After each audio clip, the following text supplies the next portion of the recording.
Hello friends, आज हम बात करेंगे हाइपरटेंशन यानी ब्लड प्रेशर की बीमारी या उच्च रक्तचाप की बीमारी के बारे में। कौन कौन सी डाइट रेजिमेंट्स रिकमेंडेड है। हमने ऑलरेडी हाइपरटेंशन से रिलेटेड क्या क्या चीज़ें खानी चाहिए क्या नहीं उस पर ऑलरेडी वीडियोस किए हैं। मेडिटेरियन डाइट पर भी हमने वीडियो किया है। आज अलग अलग तरह की कौन से डाइटरी रेजिमेंट्स हाइपरटेंशन पेशेंट्स के लिए रिकमेंडेड है उस बारे में बात करेंगे, ताकि आपको एक ही जगह पे सारे तरह के जो रेजिमेंट्स हैं हाइपरटेंशन पेशेंट्स के लिए उसके बारे में थोड़ा एक ब्रीफ समरी मिल जाए। सारे डाइट्स को बहुत डिटेल में डिस्कस नहीं करेंगे, पर थोड़ा ब्रीफ डिस्कशन उस पर करेंगे। जो लोग हमारे चैनल पे नए हैं उन्हें रिक्वेस्ट करूंगा कि चैनल को सब्सक्राइब करें। ऐसा करने से चैनल को कंटिन्यू करने के लिए हमें मोटिवेशन और इंस्पिरेशन मिलती है। जब भी हम कोई नया कंटेंट अपलोड करते हैं तो उसका नोटिफिकेशन आपको मिल जाता है।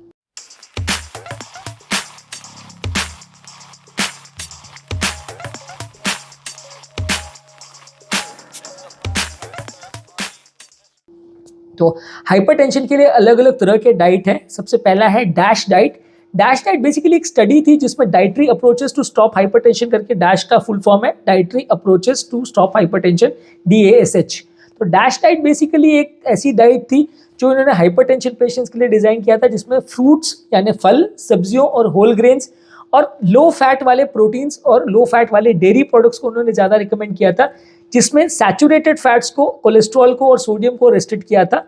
ये डाइट कंपैरेटिवली पोटेशियम, मैग्नीशियम और कैल्शियम में काफ़ी अच्छी, तो इन्होंने डॉक्यूमेंट किया था कि इससे लगभग 5 to 10 मिलीमीटर तक का ब्लड प्रेशर रिडक्शन देखा गया था। नेक्स्ट इंपॉर्टेंट डाइट है मेडिटेरेनियन डाइट। मेडिटेरेनियन यानी वेस्टर्न पार्ट ऑफ एशिया में एक मेडिटेरेनियन सी है, उसके पास का जो एरिया है वहाँ पे ये डाइट प्रॉपर फॉलो होती है। वहाँ के लोगों का ट्रेडिशनल फूड है जिसमें फिशेस वगैरह बेस्ड डाइट ज़्यादा होती है। इसमें लोगों को फ्रूट्स ज़्यादा दिए जाते हैं, वेजिटेबल ज़्यादा दिए जाते हैं, होल ग्रेन्स यानी साबुत ग्रेन्स, अनप्रोसेस्ड ग्रेन दिए जाते हैं, नट्स ज़्यादा दिए जाते हैं, लेग्यूम प्रोडक्ट्स ज़्यादा होते हैं, ऑलिव ऑयल वो लोग ज़्यादा यूज़ करते हैं। ऑलिव ऑयल के लिए ऑलरेडी काफ़ी डेटा है कि जो सजेस्ट करता है कि वो बाकी ऑयल्स के कंपेरिजन में BP, शुगर और ये सब चीज़ों में काफ़ी मदद करता है, एंटीबॉडी के इन्फ्लेमेशन को भी कम करता है। उन्होंने ऑल्सो ये भी यूज डाइट में उन्होंने फिश बेस्ड डाइट को ज़्यादा रखा था। पोल्ट्री, चिकन को भी, स्किनलेस पोल्ट्री या चिकन को भी यूज़ किया था, और डेयरी प्रोडक्ट्स में भी लो फैट डेयरी प्रोडक्ट्स को उन्होंने यूज़ किया था। इसमें रेड मीट को, शुगर को और प्रोसेस्ड फूड्स को रिस्ट्रिक्ट किया था। तो इसमें उन्होंने ये पाया था कि फाइबर कंटेंट बॉडी का अच्छा है, मिलता है, इससे एंटीऑक्सीडेंट्स अच्छे मिलते हैं, हेल्दी फैट्स अच्छे मिलते हैं और बॉडी का कोलेस्ट्रॉल लेवल्स कुछ हद तक कम होता है, ब्लड प्रेशर लेवल्स कुछ हद तक कम होता है। इसके अलावा लो सोडियम बेस्ड डाइट, ये अमेरिकन हार्ट एसोसिएशन ने रिकमेंड किया है कि कोई भी अगर आप डाइट ले रहे हो, किसी भी तरह का डाइटरी रेजिमेंट आप फॉलो कर रहे हो, तो उसमें आपको इस तरह से डिजाइन करना है अपना खुद का डाइट कि जिसमें आपका दिन भर में सोडियम इंटेक 2300 मिलीग्राम यानी 2.3 ग्राम यानी एक छोटा चम्मच से भी कम होना चाहिए। इसमें साग सब्जियों में मिलाया हुआ नमक और उसमें खाने में एक्स्ट्रा जो नमक लेते हैं सब कुछ इंक्लूडेड है।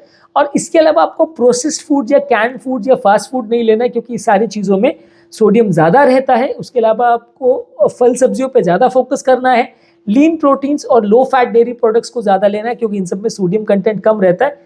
तो ये बेसिकली सारे डाइट का कॉन्सेप्ट है तो वैसा ही कि आपको प्लांट बेस्ड डाइट लेना है, एनिमल बेस्ड फूड को कम करना है और फल सब्जियों पे ज़्यादा फोकस करना है। तो ये तीसरी तरह की डाइट रेजिमेंट थी जिसमें उन्होंने लो सोडियम डाइट उन्होंने रिकमेंड किया था।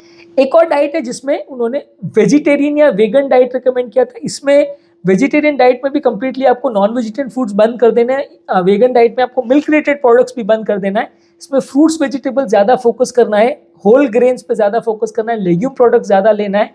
और ये सारे डाइट्स में आपका सैचुरेटेड फैट और कोलेस्ट्रॉल कम होगा, फाइबर और एंटीऑक्सीडेंट तत्व ज़्यादा रहेंगे। और ये जो प्योरली वेजिटेरियन है वो अगर इसको फॉलो करते हैं तो उनका ब्लड प्रेशर रिडक्शन होने का चांस है। एनिमल बेस्ड प्रोडक्ट को उन्होंने इसमें पूरा हटा दिया।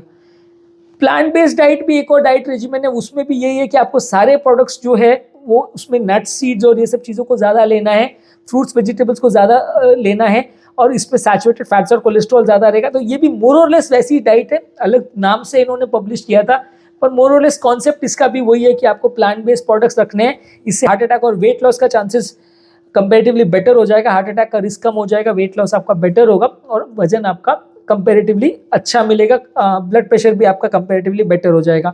तो बेसिकली इनका कॉन्सेप्ट भी वही है कि वेजिटेरियन बेस्ड डाइट को करना है, एनिमल बेस्ड फूड को कम करना है।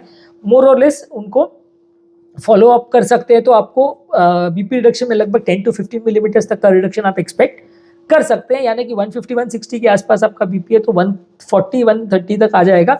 180 से 120 आ जाएगा ऐसा एक्सपेक्ट मत करिएगा, 10 to 15 मिलीमीटर तक का रिडक्शन आप एक्सपेक्ट कर सकते हैं। इसके अलावा वेट लॉस अगर आप कोई भी डाइट से करते हैं, आप इंटरमिटेंट फास्टिंग करते हैं या कोई भी तरह के रेजिमेंट से अगर आप वेट लॉस करते हैं, वजन को कम करते हैं, तो वो भी काफ़ी हेल्दी है, काफ़ी अच्छा माना जाता है तरीका बीपी को कम करने के लिए।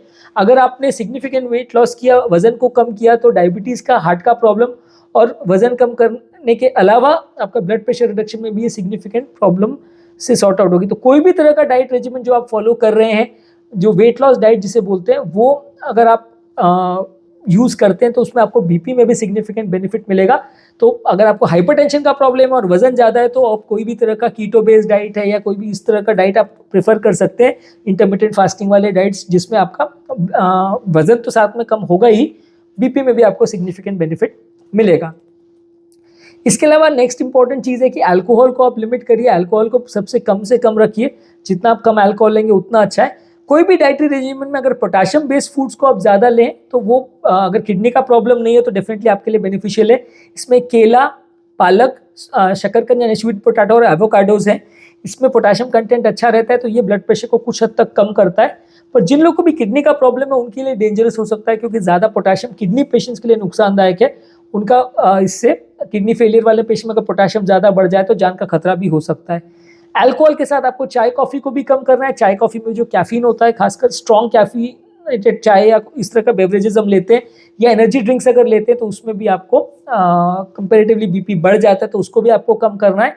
प्रोसेस्ड फूड्स आपको बने इतना कम रखना है, जितना नेचुरल फ्रूट्स और वेजिटेबल ज़्यादा ले उतना ज़्यादा अच्छा है। प्रोसेस्ड फूड्स में प्रिजर्वेटिव्स के हिसाब से सोडियम, शुगर और अनहेल्दी फैट्स को बहुत ज़्यादा डाला जाता है, तो जो भी इस तरह का प्रोडक्ट्स आप लेंगे तो वो ब्लड प्रेशर बढ़ाने में इसका योगदान रहेगा। तो आपको जितना लो सोडियम वाला फूड लेते हैं, जितना अनप्रोसेस्ड फूड लेते हैं, उतना आपके लिए हेल्दी और ब्लड प्रेशर को कम करने में काफ़ी हद तक आपकी मदद करेगा। तो आज के टॉपिक में हमने बेसिकली बात करी हाइपरटेंशन बेस्ड, अगर किसी को कम करना है तो हाइपरटेंशन कम करने के लिए कौन कौन से डाइटरी रेजिमेंट इंपॉर्टेंट है। इसमें नाम के हिसाब से आपको जानना जरूरी है कि डैश डाइट है, मेडिटेरियन डाइट है, लो सोडियम डाइट है, वेगन या वेजिटेरियन डाइट है, प्लांट बेस्ड डाइट्स है और वेट लॉस डाइट है। और इसके अलावा कुछ जनरल रूल्स जो मैंने बात करी कि आपको कैफीन कम करना है, अल्कोहल कम करना है, पोटाशियम ज़्यादा लेना है, अनप्रोसेस्ड फूड्स लेना है, ये सारी चीज़ों को आपको फॉलो करना है। ये इंपॉर्टेंट रेजिमेंट्स है जो लोग फॉलो करते हैं ब्लड प्रेशर रिडक्शन के लिए। ज़्यादातर का बेसिक कॉन्सेप्ट सेम है कि वेजिटेरियन बेस्ड डाइट लेना है और बाकी नमक को कम करना, एक्सरसाइज करनी है और एनिमल फूड्स को कंपेरेटिवली कम करना है। अगर इसको एक जनरल कॉन्सेप्ट की तरह मान के चले तो मोटे तौर पे आप मान सकते हैं कि आपका ब्लड प्रेशर रिडक्शन एटलीस्ट 10% तक आप अचीव कर सकते हैं।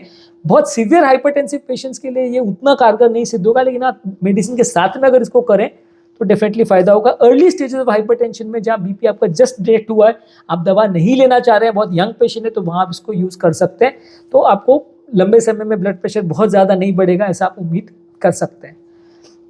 यदि इस टॉपिक को संबंधित आपकी कोई कमेंट्स, क्वेरी, सजेशन है, कोई और टॉपिक्स पर आप चाहते हैं वीडियोस बनाएं, कोई पेशेंट रिलेटेड क्वेरीज है, तो नीचे कमेंट सेक्शन में उनके बारे में बताइए, हम उन्हें कवर करने का प्रयास करेंगे। अंत में मैं डॉक्टर नवीन अग्रवाल तहे दिल से आपका शुक्रिया अदा करूँगा कि आपने इस टॉपिक को एंड तक देखा। जो लोग हमारे चैनल पे नए हैं उन्हें रिक्वेस्ट करूँगा कि चैनल को सब्सक्राइब करें। ऐसा करने से चैनल को कंटिन्यू करने के लिए हमें मोटिवेशन और इंस्पिरेशन मिलती है, और जब भी हम कोई नया कंटेंट अपलोड करते हैं तो आपको उसका नोटिफिकेशन मिल जाता है।